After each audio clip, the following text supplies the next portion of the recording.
अरहत वाङ्मय में कहा गया है, जे यावि चंडे मई इड्ढि कारवे किसुणे नरे साहस हीण पेशणे अदिठ धम्मे विणए अकोविए असम विभागी नहु तस्य मुखो।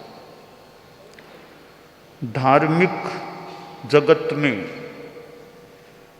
मोक्ष निर्वाण का बहुत ही महत्व है। और एक प्रश्न आता है कि जीवन क्यों जिए, जीवन जीने का लक्ष्य उद्देश्य क्या होना चाहिए। तो मेरा विचार है कि जीवन का लक्ष्य अथवा उद्देश्य होना चाहिए मोक्ष प्राप्ति की दिशा में आगे बढ़ना। और तो क्या लक्ष्य बनाए, कोई भौतिक लक्ष्य बना भी ले आदमी कि मुझे पैसा खूब मिल जाए, तो पैसा इस जीवन में फिर भी साथ में रह जाए, इस जीवन के बाद तो पैसा साथ में जाने वाला नहीं है। कोई सोचे मुझे बड़ा पद मिल जाए, मान लो कोई प्रधानमंत्री बन जाए, राष्ट्रपति बन जाए, 5 साल के लिए बन गया, फिर उतरना पड़ सकता है।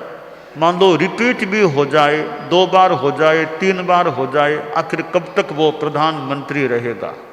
जिंदगी भर भी रह जाए तो देहावसान के बाद तो रहेगा नहीं, तो बहुत बड़ी बात नहीं। तो ये चीजें जो नश्वर हैं उनका लक्ष्य बना लिया तो कौन सा बड़ा लक्ष्य बनाया। मोक्ष ऐसी चीज है वो मिल जाए वापिस कभी वो नष्ट नहीं होती, हमेशा हम वहां रह सकते हैं। इसलिए जीवन इसलिए जिए कि मोक्ष की साधना कर सकें। तो प्रश्न हो सकता है, क्या इस जीवन के बाद मोक्ष मिल जाएगा? यह तो कहना कठिन है। वर्तमान में जो हम लोग यहाँ पर हैं, इस जीवन के बाद मोक्ष मिल जाएगा, ठीक बात, यह तो कहना मुश्किल है, परंतु मोक्ष के निकट हो सकते हैं। अनंत अनंत जन्म होते हैं, उनमें सीमित हो गए जन्म तो भी बहुत बड़ी बात है। तो इस जीवन की साधना से हम मोक्ष के निकट हो सकेंगे, अगले जन्मों में फिर साधना करेंगे तो मुक्ति भी प्राप्त कर सकेंगे। मोक्ष के लिए अनेक जन्मों में साधना करनी पड़ सकती है। कैसे? हम भगवान महावीर के पूर्व भवों को देखें। पर्युषण में भगवान महावीर के 27 भवों का वर्णन भी होता है। पिछले जन्मों में देखें उन्होंने कितनी साधना की थी। परिव्राजक बने, एक तापस बने, एक नंदन ऋषि राजर्षि के भव में कितनी तपस्या की, कितने जन्मों में साधुपन लिया, साधना की। आखिर 27वें भव में महावीर के रूप में हुए, फिर मोक्ष को प्राप्त हुए। तो कितने जन्मों तक साधना की है। तो हम इस जन्म में साधना करें, संभव है, आशा है आगे फिर जन्मों में या जन्म में साधना करनी हो सकेगी और आखिर मोक्ष भी मिल सकेगा। तो जीवन का लक्ष्य होना चाहिए मोक्ष प्राप्ति की दिशा में आगे बढ़ने का प्रयास करना। अब मोक्ष सही साधन से मिलता है। साध्य, साधन, साधना, सिद्ध, सिद्धि, 5 शब्द हैं। छठा शब्द है साधु। साध्य, साधन, साधना और साधु और सिद्धि और सिद्ध, ये 6 शब्द हैं। तीनों एक ही धातु से बने हुए संभवतः 6 शब्द हैं। एक ही धातु के 6 शब्द। तो साध्य यानी जिसको साधना है, जो हमारा लक्ष्य है, वह हमारा साध्य हो गया। साध्य हमारा मोक्ष है। एक बात तय हो गई कि मेरा साध्य, हमारा साध्य मोक्ष है। अब दूसरा शब्द है साधन, कि साध्य का साधन क्या है। तो सम्यक दर्शन ज्ञान चारित्राणि, सम्यक दर्शन, सम्यक ज्ञान और सम्यक चारित्र, ये उस साध्य के साधन है। दूसरी बात स्पष्ट। अब तीसरी बात है साधना, कि ये साधन हैं, इनका अभ्यास करो, इनकी आराधना करो, तो वो हो गई साधना। तो तीसरी बात स्पष्ट की साधन की आराधना करो, वह साधना हो जाएगी। चौथा शब्द है साधु। कौन करे? जो यह साधना करे, वो जीव, वो आदमी साधु है। अब 5वां शब्द है कि सिद्धि। यो सम्यक साध्य की सम्यक जो साधन है, उनकी साधना होने से सिद्धि प्राप्त हो सकेगी। जिसको सिद्धि मिल जाएगी वो सिद्ध हो जाएगा। तो ये 6 शब्द हो जाते हैं। साध्य, साधन, साधना, साधु, सिद्धि, सिद्ध। इन 6 शब्दों में मानो अध्यात्म का सार आ जाता है। तो हमारा साध्य मोक्ष है। अब यह ध्यान दें कि साध्य के साधन जो मैंने बताए, बाधक तत्व कौन से हैं, वे कौन सी चीजें हैं जो मोक्ष प्राप्ति में बाधक हैं। शास्त्रकार ने बताया है, जे यावि चंडे, जो चंड है यानी चंडता मोक्ष प्राप्ति में बाधा है। चंडता, आवेश, गुस्सा। सांप का नाम पड़ा चंड कौशिक, नाम भी चंड कौशिक हम बताते हैं। चंड कौशिक वो व्यक्ति था और फिर सांप की योनि में आ गया। तो जो प्रचंड गुस्से वाला है, चंड गुस्से वाला है, आक्रोशशील है, ये आक्रोशशीलता, गुस्सा वो बाधक है मोक्ष प्राप्ति में। हम व्यवहार में गुस्से से बचने का जितना संभव हो सके, साधु को तो बचना भी चाहिए, गुस्से से बचें। कोई कुछ बोल दे, कुछ कह दिया, शांति से सुन लो, भले गुस्सा नहीं करना। पी जाओ, गम खाना, कम खाएं स्वस्थ रहें, कम खाएं स्वस्थ रहें, गम खाएं मस्त रहें। बस गम खा लो, मस्ती में रहो, गुस्सा नहीं। गम खाएं मस्त रहें और नम जाएं प्रशस्त रहें। प्रशस्त अच्छे रहें, नम जाओ, जहां नमना उचित है वहां नम जाओ, अपने पूज्यों के सामने नम जाएं। तो कम खाएं स्वस्थ रहें, गम खाएं मस्त रहें, नम जाएं प्रशस्त रहें। तो साधु को तो खैर गम खाना ही चाहिए, शांति रखनी ही चाहिए। आप लोग जो गृहस्थ हैं, परिवार में रहने वाले, समाज में रहने वाले, व्यापार धंधा नौकरी आदि करने वाले, उनके लिए भी श्रेयस्कर है कि गम खाएं, शांति रखें, गुस्से से बचें। हमारी कमजोरी होती है, किसी ने कुछ कह दिया और कठोर कह दिया और गुस्सा आ गया। गुस्सा करना बढ़िया नहीं। गुस्सा करना तो एक प्रकार की हार है। आवेश आता है, हमारी हार है। हम हारें क्यों? शांति रखें। तो गृहस्थों के लिए भी कल्याणकारी बात यह है क्षमा रखना, सहन कर लेना, गम खा जाना, पी जाना। और कपड़ा सीनते हैं, मौके पर थोड़ी देर के लिए होठों को मानो सी करके रखें, होठों को सी लें। एक एक श्वास को शांति से जिएं। कठिनाइयां आ सकती हैं, हमारी समता शांति रहे। कठोर वचन रूपी विष है, उसको भी पी जाएं। महान वह होता है जो विष को पीना जानता है। महान वह होता है जो विष को पीना जानता है, आने वाली हर सांस को जीना जानता है। आने वाली हर सांस को जीना जानता है। बातों में माहिर बहुत मिलेंगे दुनिया में। बातों में माहिर बहुत मिलेंगे दुनिया में। सम्मान वह पाता है जो समर वेला में सीना तानता है। सम्मान वह पाता है जो समर वेला में सीना तानता है।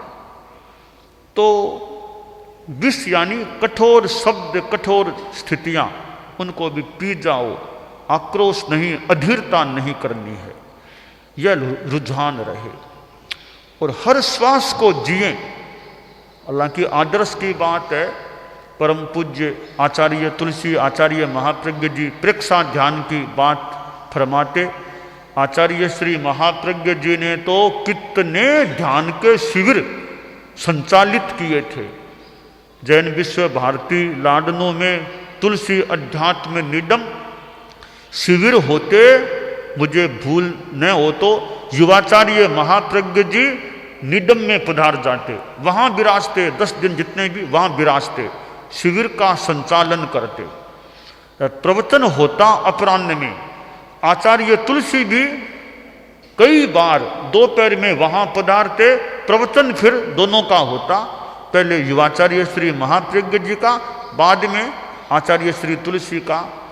तो प्रेक्षा ध्यान में श्वास प्रेक्षा का भी प्रयोग होता है। तो श्वास को जीना यानी एक एक सांस को देखना, हर टाइम देख नहीं भी सकें तो हर सांस हमारा शुभ योग में बीते, तो सांस को जीना हो गया। तो आने वाली हर सांस को जीना जानता है।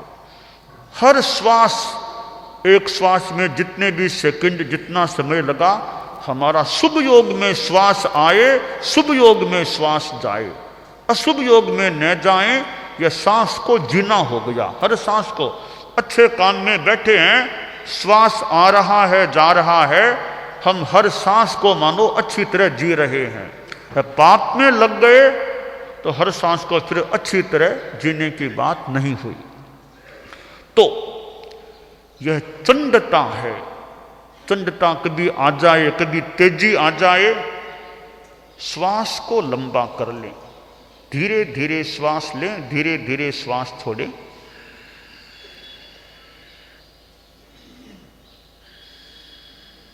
मौन कर लें, उस टाइम थोड़ी देर बोलें नहीं, श्वास को लंबा कर लें। साथ में लेते समय नमो, छोड़ते समय सिद्धानम, मन ही मन, नमो सिद्धानम। प्रयास करें कि मेरा गुस्से में बोलना न हो। गुस्सा आ गया मन में, अब कम से कम बोलूं तो नहीं, इतना तो संयम रखूं। मन में आ गया, उसका भी रेचन हो जाए, निकल जाए गुस्सा, मेरा मन भी शांत हो जाए। तो चंडता से हमें बचने का प्रयास करना चाहिए। 2 शब्द कठोर बोल दिए, किसी ने गालियां बोल दी, कौन सा बड़ा काम कर लिया? गालियां देना कौन सा उत्तम काम कर लिया? गालियों को सह लेना, सहन करना बढ़िया काम है। कोई दूसरा गालियां दे दे, कभी हम सहन कर लें, यह बढ़िया काम होता है। तो चंडता मोक्ष प्राप्ति में बाधक है। गर्व करना, मति का, बुद्धि का, रिद्धि का, मेरी प्रतिभा ऐसी है, मेरे पास इतनी संपदा है।